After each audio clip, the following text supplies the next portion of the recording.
ॐ योगेश्वराय नमः। ॐ सर्वेश्वर्यै नमः।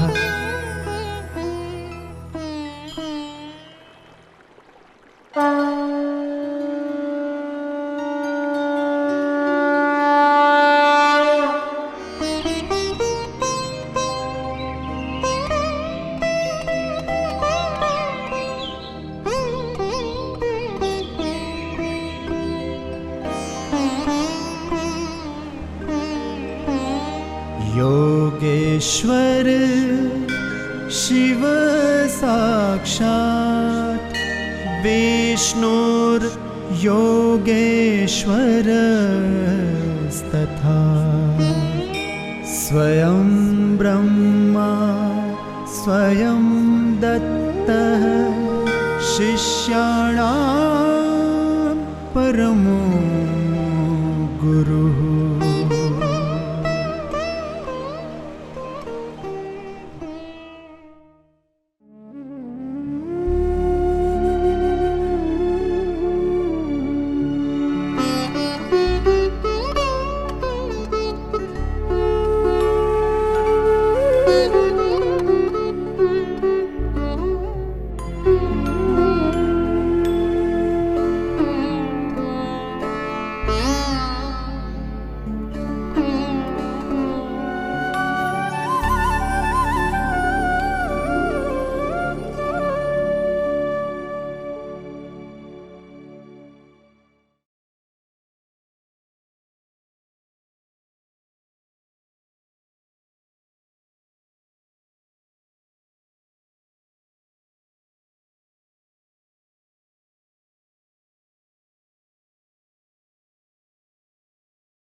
એટલે ભગવાન કહે છે નિત્યશઃ, નિત્ય નિરંતર મારું સ્મરણ કરવું.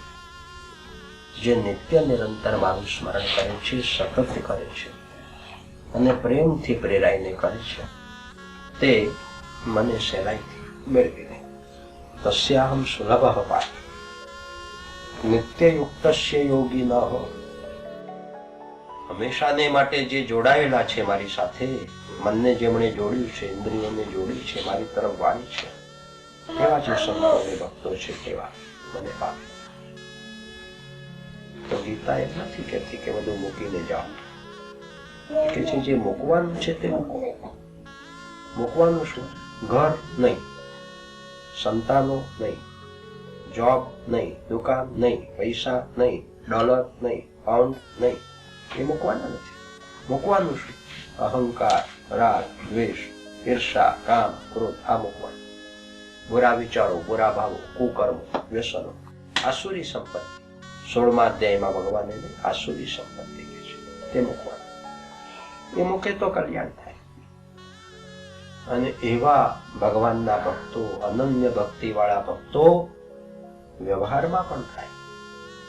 એવું નહીં કે કઈ એકાંત જંગલોમાં જ થાય, વ્યવહારની વચ્ચે થાય. એવા એક ભક્તનું વર્ણન રામાયણમાં આવે. વ્યવહારની વચ્ચે રહીને ભક્તિ કરે છે. કેમ જાય? હનુમાનજી લંકામાં જાય છે. લંકામાં જાય છે ત્યારે એને બહુ નવાઈ લાગે છે. આવો ભક્ત એને પણ નવાઈ લાગે.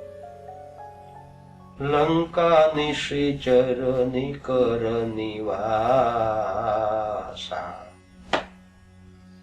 નિશ્ચર નિકર નિવાસા.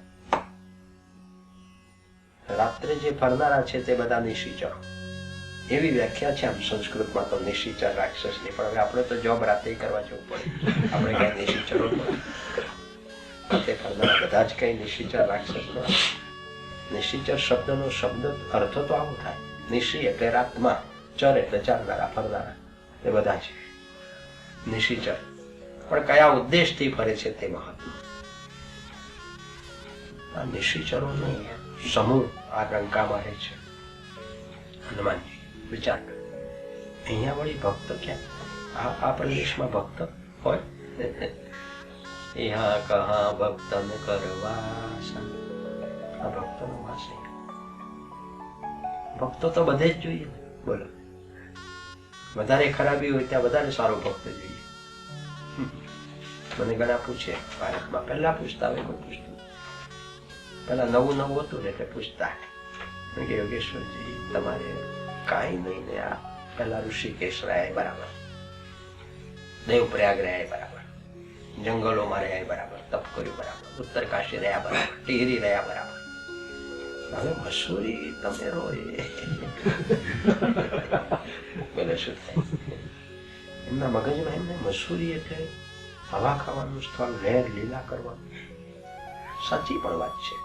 ઉનાળામાં જો તમે મસૂરી આવો, જૂન મહિનામાં આવો, મે મહિનામાં આવો, અને મુખ્ય રસ્તો એનો રાજમાર્ગ છે ત્યાંથી આગળ ચાલો, તો તરત તમને વચ્ચે વચ્ચે મોટા મોટા કપડા ટીંગેલા જોવા મળે.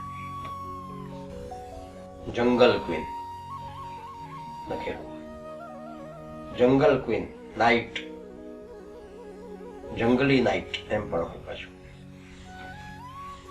પણ ત્યાંથી તમે જરાક આગળ 10 જ ડગલા ચાલો ને એટલે પાછું તમને બીજું સાઇનબોર્ડ દેખાય, મહાત્મા योगेश्वर जी के प्रवचन नित्य प्रति यहाँ पर शाम को 6 बजे से 7 बजे तक होते हैं, કૃપયા પધારે.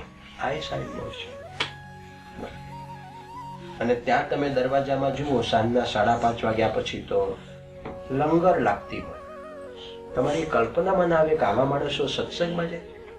તમે કલ્પના ન કરી શકો. એવા પુરુષો, એવી સ્ત્રીઓ. ક્રીમ જેને કહેવાય, પંજાબનું, યુપીનું, મસૂરી શહેર એવું છે, સાધારણ માણસને તો પોસાય એવું નથી ત્યાં રહેવાનું. હોટલો એટલી બધી મોંઘી હોય છે ઉનાળામાં. એવા કપડાં પહેરેલી બહેનો, ભાઈઓ બધા આવે અપ ટુ ડેટ. યુનિવર્સિટીના વાઇસ ચાન્સેલરો, રિટાયર્ડ હોય, ડોક્ટરો, વકીલો, પ્રોફેસરો, બધા એવી બહેનો બધી લાઈનો લાગતી. એ ગાંધી નિવાસ સોસાયટી જ્યાં પ્રવચન આ મહાત્મા યોગેશ્વરના ચાલતા હોય, સાંભળવા આવતા હોય. એટલે ત્યાં પણ એવું, ત્યાં પણ અમે જંગલી હોય ને જરા સારા થવાનો રસ્તો બતાવી, આટલો જ ફેર.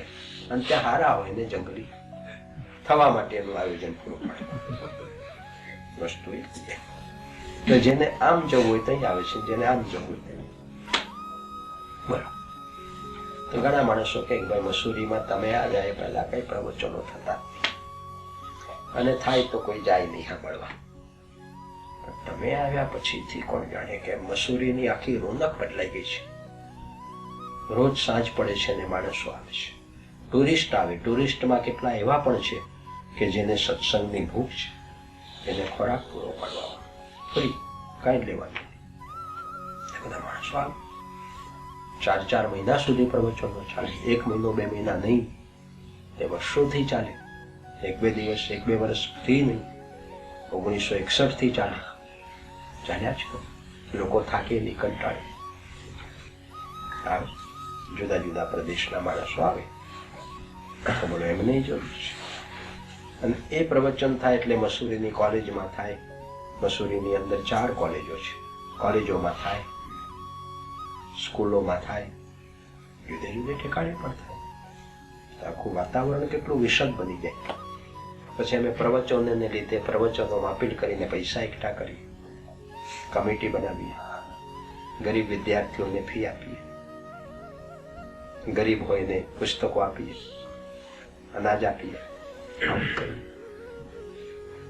દવાખાનું ઊભું કરીએ, ગરીબોને ફ્રી સારવાર મળે. આ બધું પ્રવચનમાં ઊભું થાય. કારણ કે શ્રીમંતો તો બહુ જ આવે, આપણે કહેવાની જ જરૂર પડે કે મદદ કરે. પંજાબી ભાઈઓ બહુ મદદ કરે છે. હવે કમિટી બધી સેવાનું કામ કરે, પ્રેસિડેન્ટનું કામ થાય. તો 6 વર્ષમાં અમે પ્રવચનમાં 6 વર્ષમાં 60,000 રૂપિયા ભેગા કર્યા. આ જનતા પાસેથી, એટલે પ્રવચનમાં આવનારા પાસેથી. અને 6,000 વિદ્યાર્થીઓને BA સુધી અમે ફી પેટે 55,000 રૂપિયા આપ્યા 6 વર્ષમાં. કેટલાના ઘર બની ગયા, કેટલાના જીવન બની ગયા ગરીબોના. આ પ્રવચન અને પ્રવચનનું એટ્રેક્શન થયું. કેટલાય જપ કરતા નહોતા તે કરતા થયા, દાન કરતા નહોતા કરતા થયા, ગીતા વાંચતા નહોતા વાંચતા થયા. બોલો સારું, શું ખોટું? એટલે ઘણા મને પૂછે, યોગેશ્વરજી બીજું કઈ નહીં ને મશહૂરી તમારે. મેં કહ્યું કેમ અમારે મશહૂરી નહીં જવાનું, તમારે જ જવાનું હવા ખાવા. અમને તો ભગવાન જ્યાં મોકલે ત્યાં અમે જઈએ. કેમ? અમે જઈને કરીએ છીએ શું તે જોવાનું તમારે. અમે મશહૂરી જઈને પેલા જંગલ ક્વીનની નાઇટમાં જતા નથી. પાછા જતા હોય એમને કહીએ છીએ શું ને કામો કર્યું, વેસ્ટ કરો છો ટાઈમ, આવો સત્સંગ. તો ભાઈ ભગવાનની નોકરીમાં અમે જોડાયેલા. ઇન્ડિયન સિવિલ સર્વિસ પહેલા ચાલતી, એમાં ICS ને થતા માણસો. સુભાષચંદ્ર બોઝ થયેલા ICS.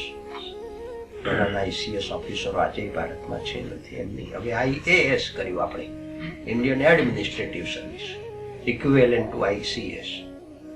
તો એવું અમારું પણ UCS અમારું, ICS નહીં, અમે UCS વાળા, યુનિવર્સલ સિવિલ સર્વિસ,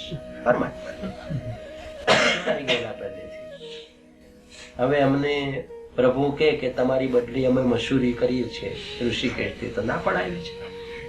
બહુ તો રજા પર ઉતરી જઈએ, બહુ તો અમે વિરોધ નોંધાયો, ભાઈ ના મોકલતા, કોઈ બીજા તો કે ના તમારે જ જવાનું છે. સર્વિસ કરવી હોય તો જવું પડે. કેમ? એક આપણી ઈચ્છા હોય ત્યાં જે આપણને મોકલે, જ્યાં ટ્રાન્સફર કરે ત્યાં સર્વિસ કરવી હોય તો જવું પડે છે. એમાં કઈ સારું જોઈએ. અને ભગવાન વિચારે છે કે જ્યાં જંગલ લાઈટ ને આવી ક્વીન ને બેન ને બધું ધમધમાટ ચાલતું હોય ત્યાં મહાત્મા પણ બહુ મજબૂત જોઈએ. સાધારણ મહાત્મા હોય તો ના ચાલે, એ નાચવા માંડી જાય ત્યાં. ગીતા ઉપનિષદ બધું ભૂલી જાય, સંગનો રંગ લાગી જાય છે, હાથે લાગી જાય છે. એટલે મહાત્મા પણ જરા ઠીકાઠીક જોઈએ એમ. નાચતા હોય એમને નાચતા બંધ ન કરે તો પોતે નાચવા તો ન જાય, એટલું કરે તોય બહુ. એટલે મહાત્મા પણ ઠીકાઠીક હોય એને ત્યાં મૂકે. એટલે મારી વરણી કરી ભાઈ આ યોગેશ્વરજી મૂકો અહીંયા, તો હું એમાં ખોટું થયું. આજે તમે મસૂરીમાં જુઓ તો આખી સ્કૂલ ચાલે છે.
चले चले रे कदम चले चले रे कदम कभी तेरे कदम संग मेरे कदम चाहे छोटे ही सही पर मिलके चले फिर क्या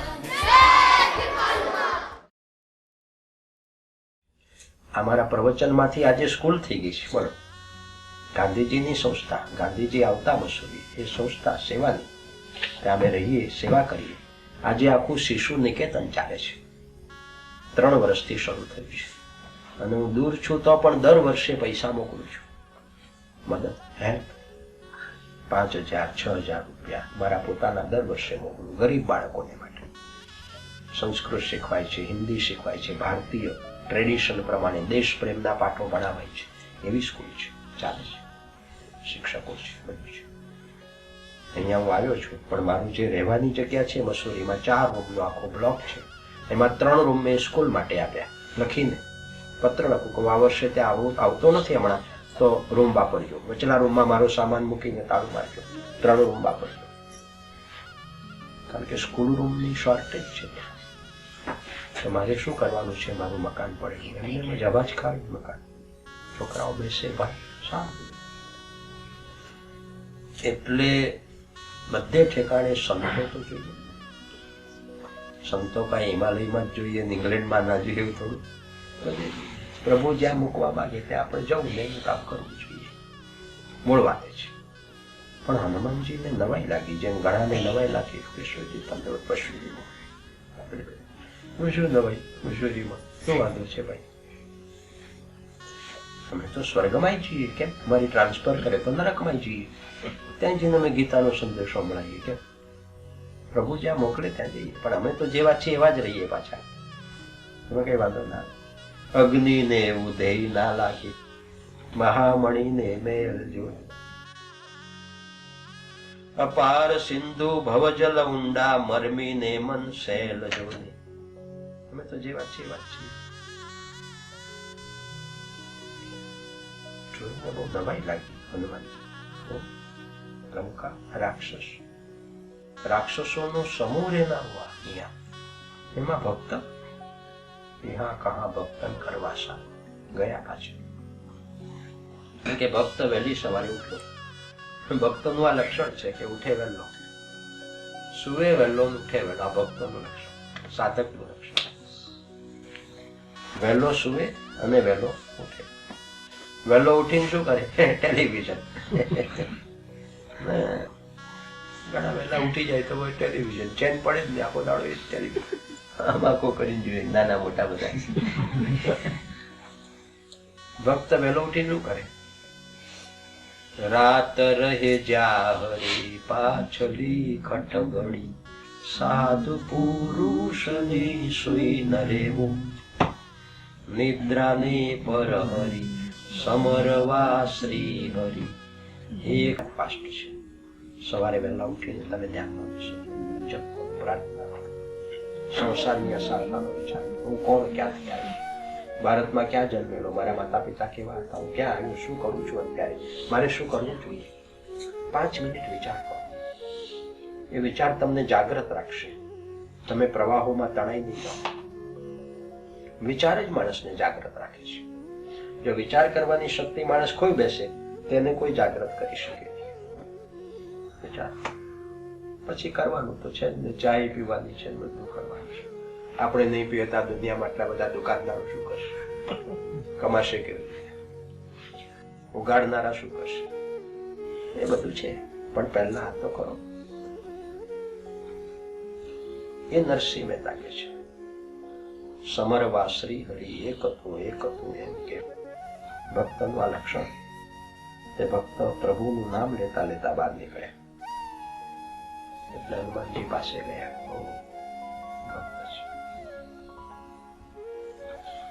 ભક્ત કોઈ છે કે નહીં એ જાણવા માટે કઈ ટીલું ટપકું થોડું જોવું પડે. પેલા તો બધા રાખે. અમારે એક એવા ભાઈ છે કે જે કેસ જયારે કોર્ટમાં એના હોય ત્યારે ટીલા કરે, ખાસ સ્પેશિયલ ટીલ રિપ્રેઝન્ટેશન કરે.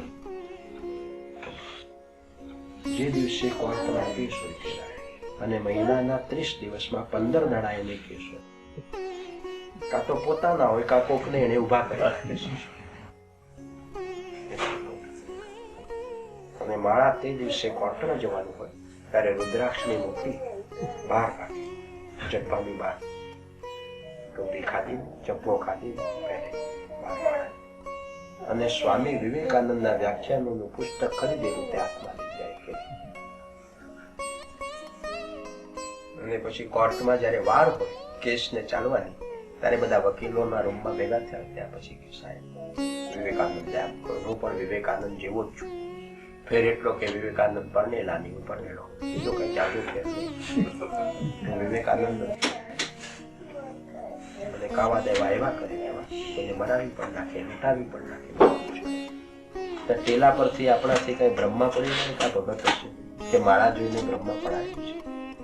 એનો ભાવ જોવો પડે છે, આકૃતિ જોવી પડે. આકૃતિ છુપી રહેતી નથી. જજ એને ઓળખી જાય.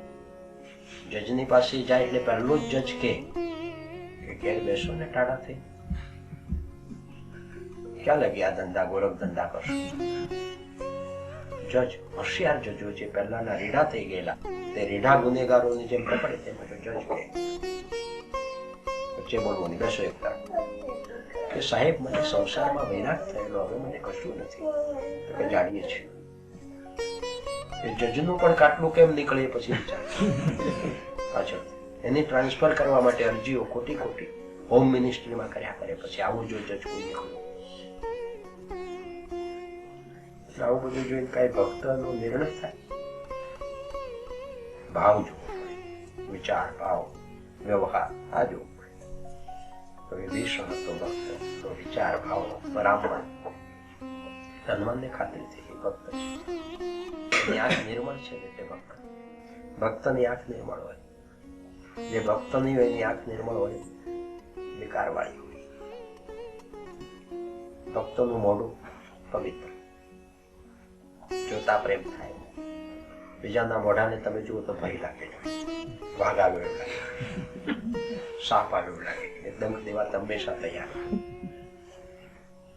ભક્તની આકૃતિ એવી છે કે બહારથી એને નાટક કરવા પડે, દેખાવો કરવા પડે. એની વાણી એવી છે મીઠી, તમને બહુ સારું થયું આવે. અને ભક્ત ન હોય એની વાણી તમે જુઓ તો તલવારના ઘા પડતા થતા, કટુ અને અસત્ય વાણી. જે ભક્ત ન હોય, ભક્તનું ચરણ મધુર મધુર બધું મધુર જીવન, એનું આખું જીવન ગંગા જેવું નિર્મળ ભક્ત. હનુમાનજીને વિશ્વાસ થઈ ગયા ભક્ત છે. વિભીષણને પૂછ્યું કે તમે અહીંયા લંકા મારીને ભક્તિ કરો? તો કે ક્યાં થાય ત્યારે છે, મને જ્યાં જન્મ આપ્યો ત્યાં જ કરવાની. કેવી રીતે રોચો આસુરી સંપત્તિની વચ્ચે ચારે તરફ વ્યસનો, વ્યભિચાર ને અનેક જાતની બુરાઈઓ અનર્થો છે. તો વિભીષણે કહ્યું 32 દાંતની વચ્ચે જીવ રહે છે. સંભાળીને જાગૃતિ પૂર્વક જીવ. જાગૃતિ પૂર્વક માણસ જીવે તો કેનેડામાં સારી રીતે જીવી શકે, ઇંગ્લેન્ડમાં જીવી શકે. પણ જાગૃતિ પૂર્વક ન જીવે તો ગુજરાતમાં સારી રીતે જીવી શકે. સાવધાની પૂર્વક જીવવું છે. ત્યારે હનુમાનની વાત બધી સાંભળી વિભીષણે જ્યારે ત્યારે એને બહુ આનંદ થયો કે આ પ્રભુની બહુ કૃપા કે મને આજે સત્પુરુષના, રામના ભક્તના દર્શન. અબ મોહે ભરોસ હનુમંતા. અબ મોહે ભરોસ થયો, અબ કોઈ થયો શું? અબ મોહે ભરોસ હનુમંતા. બિनु હરિ કૃપા મિલે નહીં સંતા. પ્રભુની કૃપા વગર સંત મળે બહુ જઘરું મળવાનું. મળે જ નહીં પેલા, અને મળે તો ઓળખાય, અને ઓળખાય તો લાભ લેવો.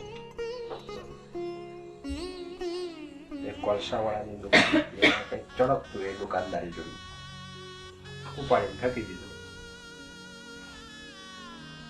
આ કાચ ક્યાંથી આવ્યો? એ જ રસ્તા પરથી વખતે એક વેપારી જતો હતો ને, એને પેલાને જોયો કાચને ફેંકતો પડતો, નીચા નમીને હાથમાં લીધો, ખિસ્સા મૂકી દીધો. અને પછી એના પાસાઓ પડાવ્યા અને એક એક ટુકડામાંથી લાખ લાખ રૂપિયા એ કમાય. એનું આખું કિસ્મત થયું. એ આવ્યો કાચનો ટુકડો લઈને પેલા ફેંકનારા પાસે, કા બાબુજી તમે આ ફેંક્યો? તો હવે મેં ફેંક્યો એટલે કામ ઉપાધિ કામ કરે છે. ના તો હું પૂછું છું પણ તમે ચોરી ન ચડાવો. હવે આવા તો કેટલાય ટુકડાઓ રજડતા ફરે છે. જાઓ, હું તો કોલસાની સાથે મારે કામ છે. એ જાણતો હતો હીરો છે. હીરાની પરીક્ષા રે ઝવેરી હોય તે જાણી, બોલ્યા મૂર્ખા શું પરમાણી.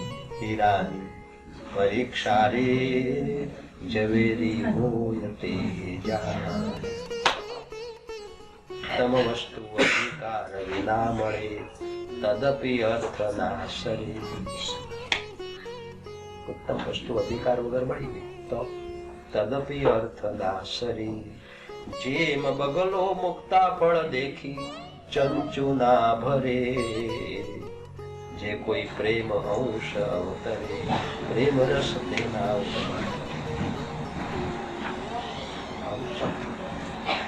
અંધેરી નગરી મેં ગમતું રાજા, ટકે શેર ભાજીઓ ટકે શેર ખાજા. ઓળખવાની પણ દ્રષ્ટિ જોઈએ.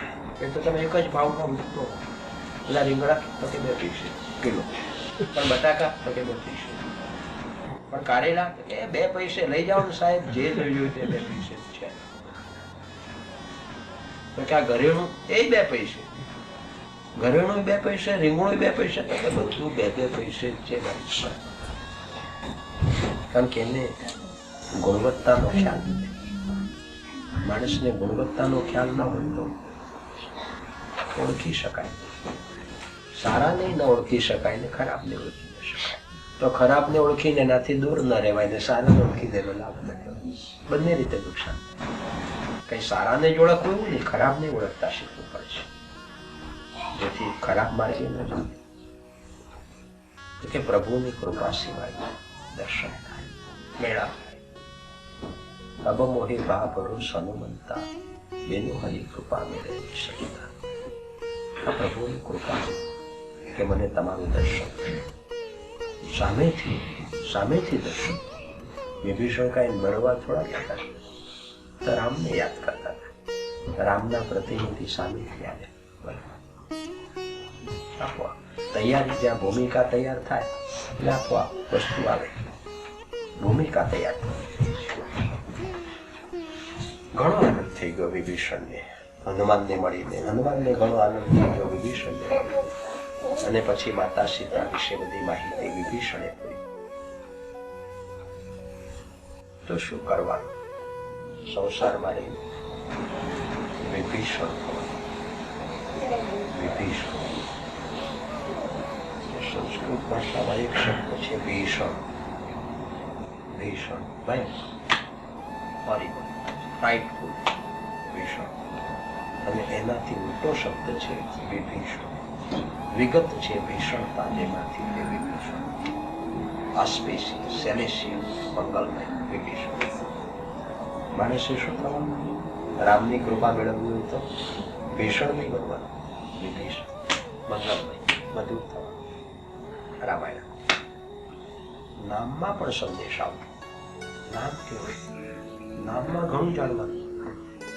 વિભીષણ, રામ, લક્ષ્મણ, કેવા નામ? હવે તો નામમાં કઈ પરિણામ આવે. એક ભાઈના લગ્ન થયેલા, પછી સંતાન થયું એટલે પગે લગાડવા આવેલા બને. છોકરાને કે પગે લાગ બાપાને. બાપા તમે છો, તમારી જવાબદારી મારે લેવાની. તમને કેલા તમે આખા જગત ના બાપા. સંપ્રદાયમાં સંતોને બાપા બાપા કહે. જુદા જુદા કેટલાક દાદાઓ કે છે સંતો. હવે દાદા ના ગુંડા એવો અર્થ થાય ને, દાદા પોતપાને. કેટલાક ઠેકાણે કેટલાક સંપ્રદાયોમાં કાકા કે છે, પંજાબમાં ખાસ કરી. તો કેટલેક ઠેકાણે સાહેબ કે છે, કબીર મતમાં. અને જૈનમાં મહારાજ કે છે. જૈનમાં સાહેબ પણ કે છે, મહારાજ બે કે છે. જેવી જેની બાપુ કે પગે લાગ બાપા. કોઈ બાપા તમે છો તો જે શું તે છું. તો પગે લગાડ્યો. તો શું નામ છે? છોકરાનું શું નામ પાડ્યું? તો કે ડિમ્પલ. ડિમ્પલ કોઈ દાડો આપણે ડિક્શનરીમાં જોયેલું. ડિમ્પલ શું શું અર્થ? હમણાં સિનેમામાં એક્ટર છે ડિમ્પલ. સારું. એટલે આ છોકરાને તમારે શું પ્રેરણા આપવાની નામમાંથી? કે મોટો થાય નહીં પણ આવું બને તો સારી વાત છે. નામ છે તેવી પ્રેરણા મળવાની છે. પહેલા તો નામમાંથી પ્રેરણા મળતી હતી. હવે તો નામમાંથી પ્રેરણાઓ મળવાની. આપણે લેવી હોય તો મળે. ટપ્પુ, મપ્પુ, પીપ્પુ. શું આમાં ટપ્પુમાં હું પ્રેરણા, પપ્પુમાં પ્રેરણાઓ હતી શબ્દોમાં. બોલો. માતા. માતા કેટલો સરસ શબ્દ. માતા. મામ તારે હતી માતા. મને જે માયામાંથી તારે, અવિદ્યામાંથી તારે મુક્ત કરે તે માતા. બોલો કેટલો સરસ ભાવ. અને હવે મમ્મી. મેં એક છોકરાને પૂછ્યું તો મમ્મી શું? તો કે મમ આપે ને કે મમ.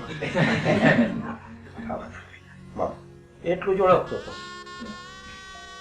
શું ભાવ? ને પેલું માતા કેવો ભાવ? પિતા, પિતૃ, પિતા. પૂ નામના નરકમાંથી તારે તે પુત્ર અને પિતા જે કલ્યાણ કરે સર્વ પ્રકારે, રક્ષણ પણ કરે, સંરક્ષણ અને કલ્યાણ પણ કરે છે પિતા. હવે પપ્પા, ડેડા, ડેડી. ટપ્પા મારે વારે પપ્પા, ડેડી દંડો લઈને. કશું આપણે તો નકલો જ કરવી છે. આપણે ક્યાં આપણું પોતાનું કઈ રાખવું? આપણે આપણું શું? આપણી ભારતીય સંસ્કૃતિ તો આપણે ક્યાં રાખવાની? આપણે જેવું કશું નહીં. આપણે તો બીજા જે કરે તે કરવાનું છે. પછી સારું કે ખોટું ને સમજાય તોય કરવું, ના સમજાય તો સિવિલાઇઝ ગણાઈએ ને આપણે તો. પિતા માતા કે કઈ સિવિલાઇઝ ગણાય કે બા ને માતા બેઠ બા કે ના મમ્મી કે હા મારે બે જણની વચ્ચે બેહવું છે. તું શું સમજતો હતો? મમ્મી કેતો બે જણ વચ્ચે બેહાય. મારી બધા મમ્મી કહેતા આમ છે બધું. પણ પેલા શાસ્ત્રોમાં બધા નામો એની પાછળ રહસ્ય. મેં કહ્યું વિભીષણ. પણ ભીષણ જે નથી તે વિભીષણ છે. વિભીષણ નામ જ કે છે તમે ભીષણતા રહિત બની જાઓ તો રામની કૃપા મળશે. જ્યાં સુધી ભીષણ છો ત્યાં સુધી પ્રભુની કૃપા નહીં મળે, સંતોની કૃપા નહીં મળે. તો ક્યાંય પણ રહીને ભક્તિ થઈ શકે. ગમે ત્યારે. એવું નહીં કે જંગલોમાં જ થાય, એકાંતમાં જ થાય. આપણે જંગલમાં જઈ શકીએ એમ છીએ જ નહીં. આપણે તો જીવન જ એવું છે કે આપણે વ્યવહારમાં રહેવું જ પડે, વસ્તીમાં રહેવું જ પડે. પણ એમાં રહીને પણ ભક્તિ થાય. જોબ કરો ને ભક્તિ કરો. સવારે વહેલા ઉઠીને રસ્તા પર ચાલતા હો તો ભગવાનને ગાળ ન લો કે ક્યાં અહીંયા મને મૂક્યો, આ ઉપાધિ, આ ધાડ. તે વખતે પણ પ્રભુને યાદ કરો તો ઠંડી ઓછી લાગશે. સમયનો સદુપયોગ તમે કરશો. જોબ પર જાઓ ત્યાં પણ પ્રભુને યાદ કરો. એવું જો જોબ હોય તમારું કે પ્રભુને યાદ કરતા બગડે નહીં તો આનંદ આવશે. સમયનો સદુપયોગ થાય. તો કર્મની વચ્ચે રહીને પણ મન પ્રભુમાં રાખવું.